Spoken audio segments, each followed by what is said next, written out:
Habaya day bat ki beat forest jong ka JHEDC ki bala IY ban penyat ki riushimen. Uba auhai an rushulai nong yalam kalyang persha hapo JHEDC haba wanra ya kamat resolution baya day bat kini ki beat forest. Uong ba upen remjur ya karukom pentrekam ni penyat ya ki namar ba ka klemiyat ni trekam syu kat kum ki kendon an. Haba ukeli ya kadau ba IY u CEM ba tombor shiwat ula jubam ba kajing IY kade kajing persyang halor kanong rem ban pet thu bat banyanu jor ba ka khamla ka ba IY ni da ka ba pet hi de kinong tre kan ni katanan. Hadien ba yo jing pensyai uba anru u jubam ba kamlele lada kade kum kajing persyang tang ba ka ba usngu diaw kade ba ki shim y menta kila shulum pisa klem jing tip ya ki kendon an da ka ba shu tip tang ya kador ban krong na ka benta ki jat mar bakit. Kumta udawa na ka council bakade ban pendu no shwa ya kani kajing IY khot tender thamai da kawe bar yat kat kum ki kendon bade. Ya kani ka resolution uba auhai an rushulai uklam withdraw hadin balayo jing shairu kumta ban shim ya karai u chairman ulahab ban pet ya ka majority hiba kershan bat ba persha.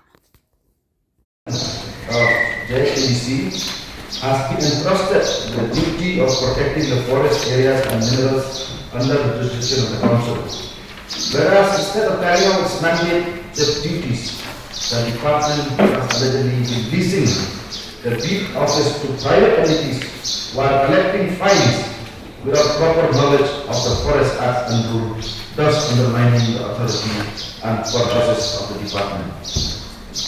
Whereas the actions and inaction of the Department have led to the facilitation of illegal trade of forest produce, further deteriorating ecological balance and causing severe environmental degradation. Now, therefore, the result, this House strongly condemns the negligent functioning of the Forest Department and calls for an immediate investigation into its administrative failure and alleged collusion in illegal activities. The practice of leasing beat office to private entities must be immediately halted and a comprehensive review of existing lease should be conducted. The Council shall constitute an independent inquiry committee in case of illegal mining, enforcement and unlawful trade of forests within the Council jurisdiction.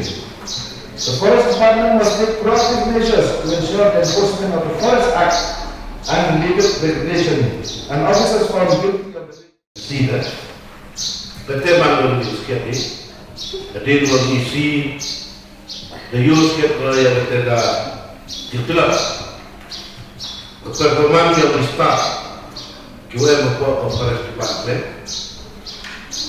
hadin will be the degree of what by you know look pencil here yung dan apa kali wala kali the wheel of the gun bahkan lu di York na kini sikit dan ini dikit office you have your press na kini Italy kapsi resya permit di motif mana senti yang di York yung Forest Department na sikit yung ikan sa woman aku ay kini akan kini record ko yoi na rasa sila yoi dulu kali jarnya spas na namumun dulu ya kausil dulu dela kapawi da raspas sa pagkukas kerapuni yoi dela raspas sa walau ini ke habis dan yoi terus Allah sampai asal berfakta dan kita tahu tadi so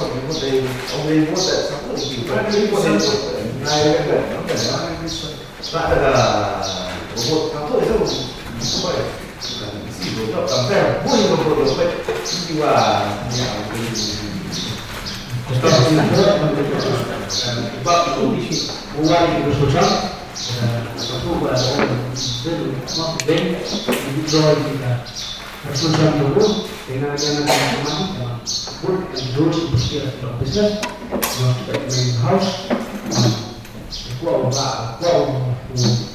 diwa cuman di members atau sosial berdua semua ini sosial kuat atau maju sudah reaksi berdua pun di sosial sebarang kemudian langsung Hosea ini